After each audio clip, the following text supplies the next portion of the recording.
সবাইকে স্বাগত জানাচ্ছি ২১শে বিজনেসে। সঙ্গে আছি হিরোজুম্মান। টানা ৭ কার্যদিবস ধরে ঢাকা শেয়ার বাজারে নিম্নমুখী প্রবণতা অব্যাহত রয়েছে।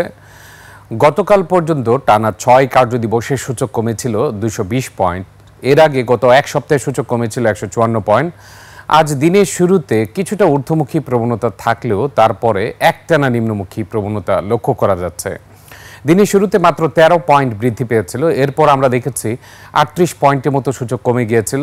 তবে এখন সূচক মাত্র ৯ পয়েন্ট কমেছে, অবস্থান করছে ৪,৮৯০ পয়েন্টে।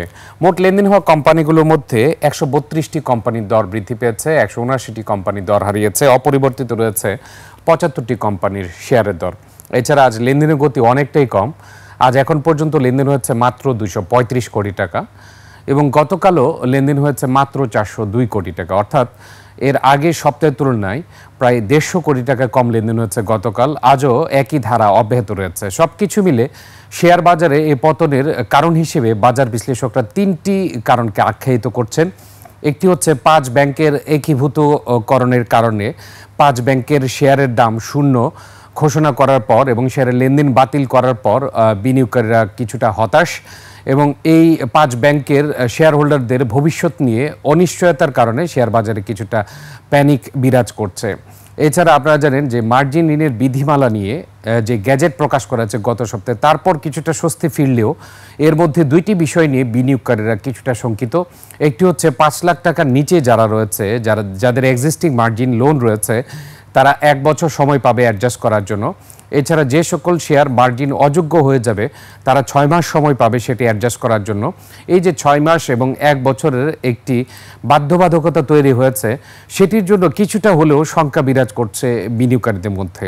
এছাড়া রাজনৈতিক অস্থিরতার কারণেও দেশি এবং বিদেশি বিনিয়োগকারীরা কিছুটা ওয়াচ করছে এখন, সেটাই বলছেন বাজার বিশ্লেষকরা। এছাড়া মানি মার্কেটে সুদ হার কিছুটা বেড়েছে, যার প্রভাব পড়তে যাচ্ছে শেয়ার বাজারে। সব কিছু মিলে শেয়ার বাজার মোটেও ভালো যাচ্ছে না।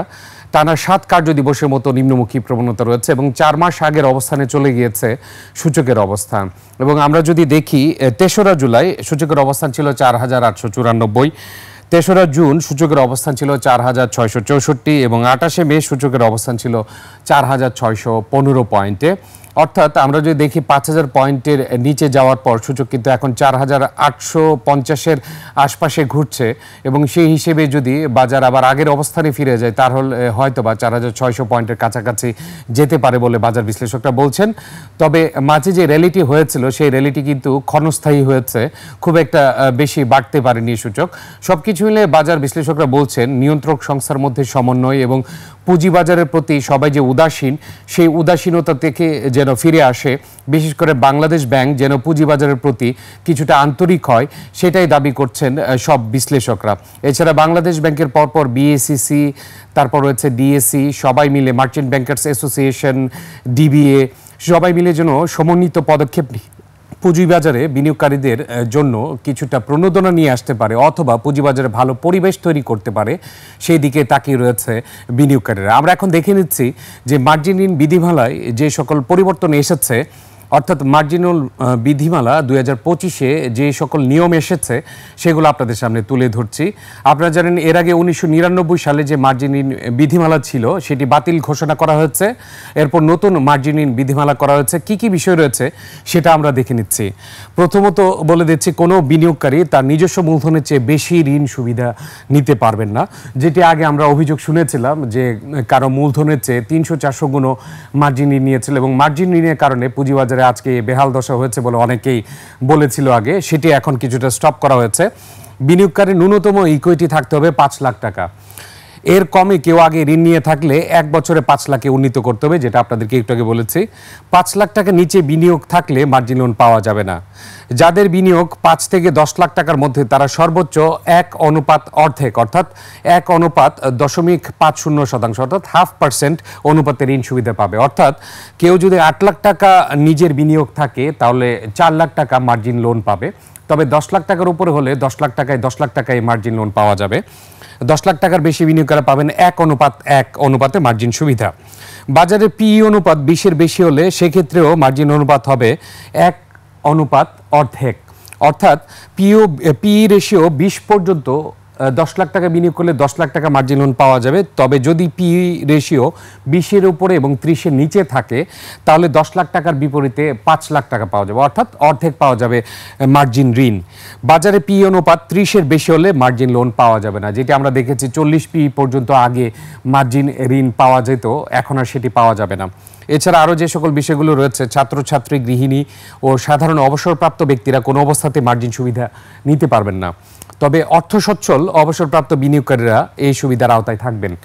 এছাড়া রয়েছে মার্জিন লোন শুধুমাত্র এ ও বি ক্যাটাগরির শেয়ার ক্রয়ের ক্ষেত্রে প্রযোজ্য হবে। তবে বি ক্যাটাগরি কোম্পানিগুলিকে অন্তত 5% ডিভিডেন্ড ঘোষণা করতে হবে।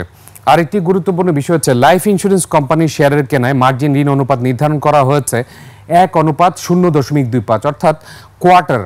অর্থাৎ কারো যদি 10 লাখ টাকা বিনিয়োগ থাকে এবং লাইফ ইন্স্যুরেন্স কোম্পানি শেয়ার কিনে থাকে, 10 লাখ টাকার বিপরীতে মাত্র 2.5 লাখ টাকা মার্জিন ঋণ পাওয়া যাবে, অর্থাৎ 4/1 মার্জিন ঋণ পাওয়া যাবে।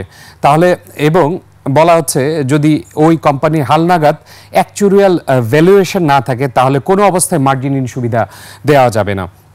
কোম্পানির ফ্রি ফ্লোট মার্কেট ক্যাপিটালাইজেশন 50 কোটি টাকার কম, তাদের শেয়ার ক্রয়ে কোনো মার্জিন লোন দেওয়া যাবে না। অর্থাৎ যে শেয়ারের এগেনস্টে মার্জিন লোন দেওয়া হবে ফ্রি ফ্লোট মার্কেট ক্যাপিটাল 50 কোটি টাকার বেশি হতে হবে, তা না হলে মার্জিন লোন দেওয়া হবে না। এছাড়া আরও অন্যান্য যে সকল বিষয়গুলো রয়েছে সেগুলো আপনাদেরকে জানিয়ে দিলাম এবং মার্জিন লোন সংক্রান্ত সব কিছু তথ্য আপনাদের সামনে তুলে ধরলাম। পুঁজিবাজারে আরও কিছু তথ্য রয়েছে মার্জিন লোন নিয়ে, সেটিও আপনাদের সামনে তুলে ধরছি। গ্রাহকের ইকুইটি সবসময় মার্জিন অর্থায়নের 75% বা পোর্টফোলিও মূল্যের 175% নিচে নামলে 3 কর্মদিবসের মধ্যে তার সমন্বয় করতে হবে, না হলে অ্যাকাউন্টে লেনদেন স্থগিত থাকবে। এছাড়া রয়েছে ইকুইটি 50% বা পোর্টফোলিও 150% নিচে নেমে গেলে প্রতিষ্ঠান কোনো নোটিশ ছাড়ে ফোর্স সেল করতে পারবে। এর আগে আপনারা জানেন যে শেয়ার বাজারে যে ধস নেমেছে 2010 সালের পরে, অন্যতম প্রধান কারণ ছিল ফোর্স সেল দিতে না দেওয়ার জন্য। তখন নিয়ম ছিল 125% নিচে নামলে ফোর্স সেল, যেটি এখন কিছুটা আপগ্রেড করা হয়েছে, 150% নিচে নেমে গেলে ফোর্স সেল দেওয়া হবে। এবং এর আগে ফোর্স সেলটি যেহেতু দিতে দেওয়া হয়নি, এখন কিন্তু 50% নিচে নেমে গেলেই সাথে সাথে ফোর্স সেল দেওয়া হবে। নতুন বিধিমালা অনুযায়ী 1999 সালে পুরনো মার্জিন নীতির আওতায় যেসব বিনিয়োগ এখন মার্জিন অযোগ্য শেয়ার রয়েছে সেগুলো 6 মাসের মধ্যে বিক্রি করে সমন্বয় করতে হবে, যেটা আপনাদেরকে শুরুতে বলেছি। এছাড়া যেসব বিনিয়োগের পোর্টফোলিও মূল্য 5 লাখ টাকার কম তাদেরকে 1 বছরের মধ্যে তা 5 লাখে উন্নীত করতে হবে, অন্যথায় তাদের মার্জিন অ্যাকাউন্ট স্থায়ীভাবে বন্ধ করে দেওয়া হবে বলে বিধিমালায় স্পষ্টভাবে উল্লেখ করা হয়েছে। আমরা দেখে নিলাম মার্জিন বিধিমালা এবং এই বিধিমালা নিয়ে যত সংশয় ছিল সেটা কিন্তু কেটে গিয়েছে গত বৃহস্পতিবার গেজেট আকারে প্রকাশ করার পর, এবং বাজার বিশ্লেষক সহ সবাই সাধুবাদ জানিয়েছে নতুন এই মার্জিন নীতিমালাকে। এখন আমরা দেখে নিতে চাচ্ছি ঢাকা শেয়ার বাজারে টপ ট্রেডে কারা রয়েছে। যেহেতু টানা 7 কার্যদিবস যাবৎ নিম্নমুখী প্রবণতা অব্যাহত রয়েছে এবং গত সপ্তাহে আমরা দেখেছি 5 কার্যদিবসের মধ্যে 5 কার্যদিবসই নিম্নমুখী প্রবণতা ছিল। এই সপ্তাহে 2 কার্যদিবসের মধ্যে 2 কার্যদিবসই নিম্নমুখী প্রবণতা। এই পতনের মুখেও টপ ট্রেডে কারা রয়েছে সেটা আমরা দেখে নিতে যাচ্ছি। এর পাশাপাশি টপ গেইনার এবং লুজারও দেখার চেষ্টা করছি কুইকলি।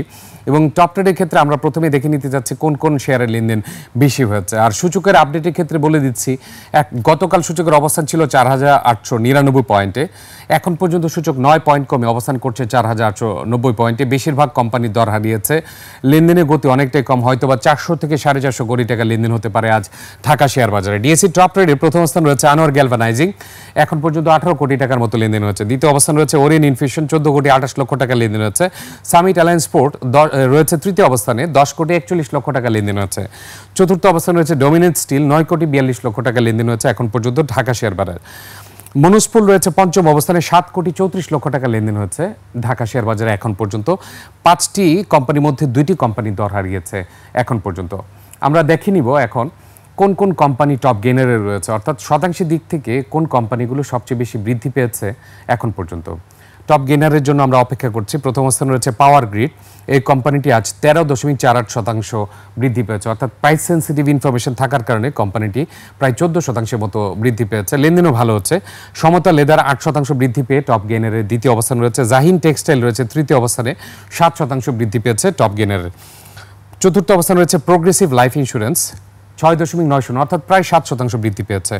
পঞ্চম অবস্থানে টপ গেইনারে রয়েছে ডোমিনেট স্টিল, যেটি টপ ট্রেডেও রয়েছে, প্রায় 5.5% বৃদ্ধি পেয়েছে এখন পর্যন্ত। সর্বশেষ আমরা দেখে নিচ্ছি টপ লুজারে কোন কোন প্রতিষ্ঠান রয়েছে এবং এক্ষেত্রে প্রথম 5টি কোম্পানি আমরা দেখে নিচ্ছি।